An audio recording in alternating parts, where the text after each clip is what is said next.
इस वक्त मैं मौजूद हूं गंगा ब्रिज थाना के अंतर्गत नवादा कला गांव के वार्ड संख्या 45 में, जो कि भाजीपुर नगर परिषद का एक क्षेत्र है। और मैं आपको बताते चलूं कि यहाँ पे राम इकबाल सिंह नाम के एक वृद्ध जो आदमी है, उनकी गोली मार करके हत्या कर दी गई है। इस मामले के ऊपर अगर हम ढंग से प्रकाश डालने की कोशिश करें तो मैं आपको सीधे तौर पे बताना चाहता हूं कि 1 बजे से सवा बजे की रात की घटना है। उनका पुत्र जो है, सबसे छोटा पुत्र, उनके साथ में यहीं पे बिस्तर पे, अलग बिस्तर पे सोया हुआ था। वहीं उनका बड़ा बेटा राजनाथ भी यहीं पे मौजूद थे, अंदर सोए हुए थे। जैसे ही गोली की आवाज आई, वैसे ही आनन फानन में उनके दोनों पुत्र उठते हैं और अगल बगल में पड़ोसियों से गुहार लगाते हैं और रोते हुए ये कहते हैं कि हमारे पिताजी को किसी ने गोली मार दी है। और जब तक पड़ोसी उठ करके जब तक इकट्ठा होते, तब तक हालात जो है बहुत ज़्यादा बिगड़ चुके थे। प्रशासन को भी सूचना दी गई, लेकिन सबसे पहले इलाज के लिए उन्हें पीएमसीएच ले जाया गया। पीएमसीएच जाने के बाद में उनका इलाज चल ही रहा था कि इलाज के क्रम में उनकी सुबह 4 बजे मौत हो गई। हालांकि लाश को पोस्टमार्टम कर करके अभी दिया गया है और दाह संस्कार के लिए जो है अभी बॉडी को ले जाया गया है।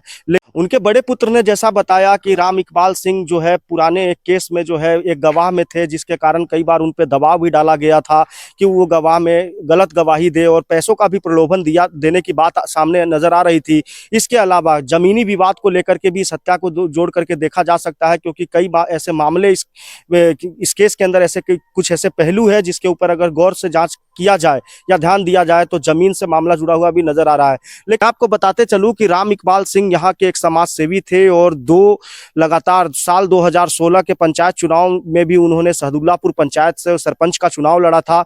साल 2021 के अंदर भी पंचायत चुनाव के अंदर राम इकबाल सिंह ने एक बार फिर से सरपंच का चुनाव लड़ा था, लेकिन वो जीत तो नहीं पाए थे। लेकिन ऐसा बताया जाता है कि वो काफी कम अंतर से हारे थे और अपने गांव और आसपास के क्षेत्र में काफी प्रसिद्ध भी थे अपने समाज सेवा के लिए। यहाँ उनकी दुकान चलती थी, यहाँ से वो दुकान चलाते थे, यहाँ पे ही उनका दलान था और यहाँ से मात्र 400-500 मीटर की दूरी पर ही उनका घर था। लेकिन उनके घर में सभी परिवार, उनके 5 पुत्र थे, वो उनके साथ में रहते थे, लेकिन वो अपना अधिकतर समय यहाँ पे ही बिताते थे। ऐसे में अपराधी जो है, अपराधियों के हौसले इतने बुलंद थे कि उन्होंने आकर के यहाँ पर डायरेक्ट जो है गोली मारी उनको रात करके। और फिर उसके बाद में प्रत्यक्षदर्शी तो वहाँ पे जब तक लोग हल्ला कर पाते तब तक जो है पुलिस आनन फानन में यहाँ पे पहुंची, तो राम इकबाल सिंह है उनकी बॉडी को ले जाया गया था। मैं आपको बताते चलूं कि उनके पुत्र ने यह बताया कि हाल के कुछ दिनों पहले ही उनके घर के अगल बगल में किसी लोगों के साथ में जमीन का मामला उनका जुड़ा हुआ था और जमीन के मामले को संबंधित लेकर के कोर्ट में यह मामला लंबित है। दलान पे सोए हुए थे अपने, तो 1 बजे की घटना है।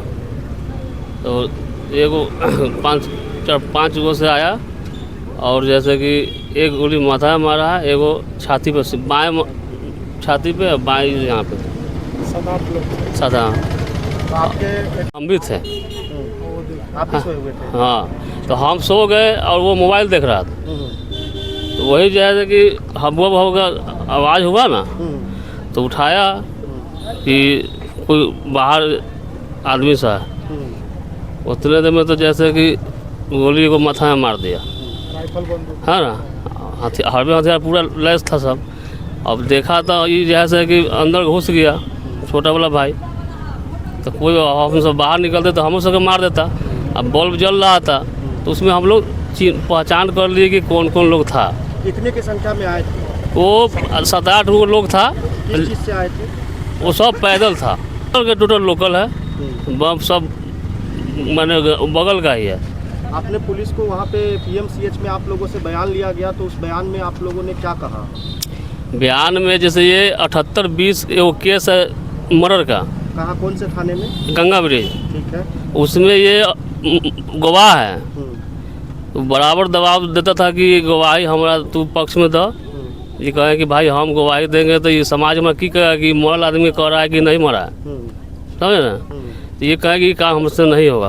कहबो किया कि पैसा ले लीजिए 5 लाख 10 लाख, लेकिन कहे कि पैसा वैसा के बात नहीं है, हम ये सब काम नहीं करेंगे, हम गवाही है देंगे, है ना। तो लगे ठीक है, वो अंजाम अपना भोगी हो तुम, तो अंजाम दे दिया। कितने लोगों के ऊपर आप लोगों ने एफआईआर किया? अभी 5 आदमी के नाम दिए हैं और 8 लोग अज्ञात है। जिसमें कौन कौन से हैं? अभी सर उतना हमको याद नहीं है, बाद में जैसे बताया। अभी एक आदमी को हमको याद हो सकता है, लेकिन वो भी ध्यान गड़बड़ा रहा है, इसलिए कि हम टेंशन में अभी। ठीक है, ठीक है। बताया जाता है कि आपके पिताजी समाज में 2 बार सरपंच का जी। चुनाव भी लड़े थे, समाज में उनकी अलग प्रतिष्ठा थी है। जी जी। तो कहीं आपको इस बात का भी अंदेशा लगता है कि चुनावी रंजिश को लेकर नहीं सर। इस तरीके का चुनाव उनाव का कुछ नहीं सर। ऐसा कुछ नहीं था? नहीं। जमीन का जमीन हाँ जमीन और ये विवाद थे है, ये जमीन का भी विवाद है। एक जानकारी और मिली थी कि आप लोगों का कोई जमीन का विवाद चल रहा था किसी अगल बगल वाले लोगों से। जी तो क्या उन लोगों की संलिप्तता आपको लगती है? जी जी जी, उन लोग का भी है। उसी लोग प्रशासन से क्या गुहार करना चाहिए? हमको न्याय चाहिए और हम प्रशासन से क्या करें। क्या नाम हुआ आपका? राजनाथ सिंह। आप सबसे बड़े पुत्र हुए। जी। ठीक। लेकिन इस तरीके की घटना कहीं ना कहीं आपस में समाज में एक तरीके के प्रश्न चिन्ह खड़े करती है कि जमीन या किसी भी तरीके के मामले में एक अच्छे समाज सेवी की हत्या कर देना कहाँ तक जायज है।